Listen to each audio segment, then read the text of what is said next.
नमस्कार। आज हम एक बहुत ही खास और शक्तिशाली व्रत के बारे में जानने वाले हैं, इंद्रा एकादशी। ये सिर्फ एक उपवास नहीं है, ये एक ऐसा संकल्प है जो हमारे पितरों की मुक्ति से सीधे सीधे जुड़ा हुआ है। जरा सोचिए, क्या ऐसा हो सकता है कि हमारे एक दिन के व्रत से हमारे किसी पूर्वज का भाग्य बदल जाए? कोई ऐसा पूर्वज जो किसी दूसरे लोक में कष्ट भोग रहा हो और उसे हमारे एक कर्म से मुक्ति मिल जाए। यही वो गहरा विश्वास है जो इस व्रत के केंद्र में है। तो आखिर ये इंद्रा एकादशी है क्या चीज?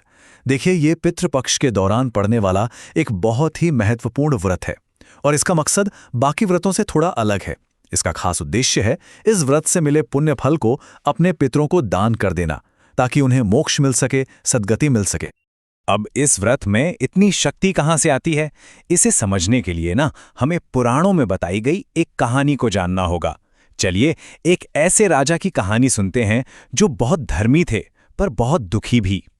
बात है सतयुग की। एक बहुत ही समृद्ध नगरी थी, महिष्मतीपुरा। वहां राजा इंद्रसेन का राज था। राजा बहुत ही न्यायप्रिय, धर्म का पालन करने वाले और भगवान विष्णु के बहुत बड़े भक्त थे। उनके राज में हर कोई खुश था, हर तरफ सुख शांति थी, सब कुछ बढ़िया चल रहा था। एक दिन राजा अपनी सभा में बैठे थे और तभी एक ऐसी हस्ती का आगमन हुआ जिसकी किसी ने कल्पना भी नहीं की थी। देवर्षि नारद स्वयं स्वर्ग से चलकर उनके दरबार में आ पहुंचे। राजा ने तो पूरे आदर सत्कार से उनका स्वागत किया और आने का कारण पूछा, लेकिन नारद मुनि जो खबर लेकर आए थे उसे सुनकर राजा के पैरों तले जमीन खिसक गई। उन्होंने बताया कि राजा के पिता अपने जीवन में किए किसी पाप की वजह से यमलोक में बहुत कष्ट उठा रहे हैं और उन्होंने ही अपने बेटे तक ये संदेश पहुंचाने को कहा है। अब सोचिए, किसी भी बेटे के लिए ये सुनना कितना पीड़ादायक होगा। राजा इंद्रसेन का भी दिल टूट गया। लेकिन अच्छी बात ये थी कि नारद मुनि सिर्फ समस्या नहीं, उसका समाधान भी साथ लाए थे। तो देखिए, मसला साफ था। एक तरफ थे राजा के पिता जो परलोक में कष्ट में थे और दूसरी तरफ था एक सीधा सा उपाय, इंद्रा एकादशी का व्रत। नारद मुनि ने बताया कि अगर राजा ये व्रत करके उसका पुण्य अपने पिता को अर्पित कर दें तो उन्हें इन कष्टों से मुक्ति मिल जाएगी और वो स्वर्ग पर चले जाएंगे। राजा इंद्रसेन ने एक पल भी नहीं सोचा। ये उनका धर्म था, उनका कर्तव्य था। उन्होंने फौरन नारद मुनि के चरण पकड़ लिए और कहा, भगवान, कृपा करके मुझे इस व्रत की पूरी विधि बताइए ताकि मैं अपने पिता को इस कष्ट से निकाल सकूं। तो चलिए, अब हम भी जानते हैं कि इस व्रत का वो अनुष्ठान क्या है, वो तरीका क्या है जिसे नारद मुनि ने राजा को समझाया था। ये कोई एक दिन का काम नहीं, बल्कि एक 3 दिन की पूरी प्रक्रिया है। ये पूरा अनुष्ठान 3 दिनों में बटा हुआ है। पहला दिन है दशमी, जो तैयारी के लिए है। फिर आता है 11वां दिन, यानी एकादशी, जो मुख्य व्रत और संकल्प का दिन है। और फिर है 12वां दिन, द्वादशी, जिस दिन इस व्रत का समापन होता है।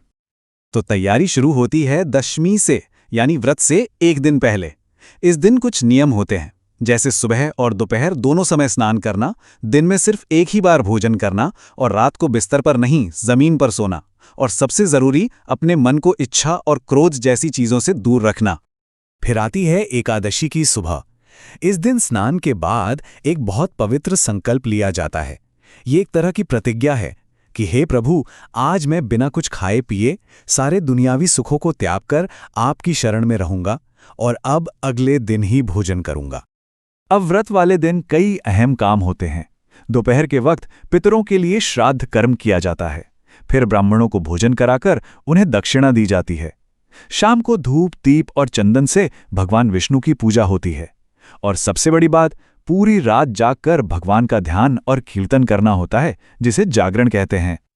अगले दिन यानी द्वादशी को व्रत का समापन होता है, जिसे पारण भी कहते हैं। लेकिन इस दिन भी कुछ चीजों से परहेज करना बहुत जरूरी है ताकि व्रत का पूरा फल मिल सके। जैसे लहसुन, प्याज, बैंगन, मांस, मदिरा या तंबाकू जैसी चीजें बिल्कुल वर्जित हैं। तो राजा इंद्रसेन ने बिल्कुल इसी तरह पूरी श्रद्धा से एक नियम का पालन करते हुए व्रत को पूरा किया। अब सबसे बड़ा सवाल, क्या इसका कोई फल मिला? क्या उनके पिता को मुक्ति मिली? चलिए देखते हैं। राजा ने नारद मुनि के बताए हर एक निर्देश का अक्षरशः पालन किया।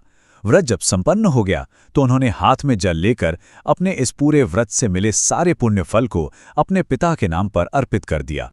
और जैसे ही उन्होंने ये पुण्य अर्पित किया, एक अद्भुत, एक चमत्कारी घटना घटी। आसमान से फूलों की बारिश होने लगी।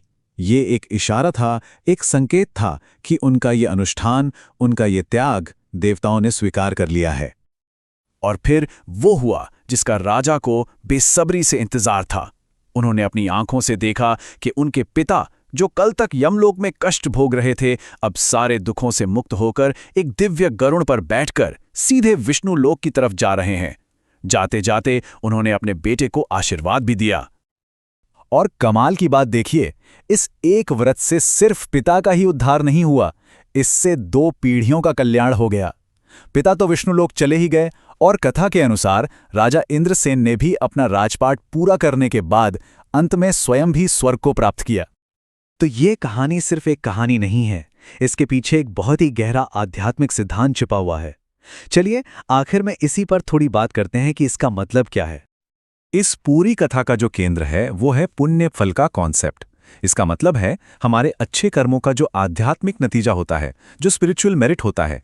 ये कहानी दिखाती है कि उस पुण्य को हम अपनी मर्जी से किसी और की भलाई के लिए, खासकर अपने पितरों की मुक्ति के लिए ट्रांसफर कर सकते हैं, उन्हें दे सकते हैं। और आखिर में ये सवाल हमारे लिए भी है, ये जो विश्वास है कि हमारा और हमारे पूर्वजों का आध्यात्मिक भाग्य कहीं न कहीं एक दूसरे से जुड़ा हुआ है, ये हमारे और उनके रिश्ते को कैसे एक नया आयाम देता है? ये हमें हमारी जिम्मेदारियों के बारे में क्या बताता है? ये वाकई एक सोचने वाली बात है।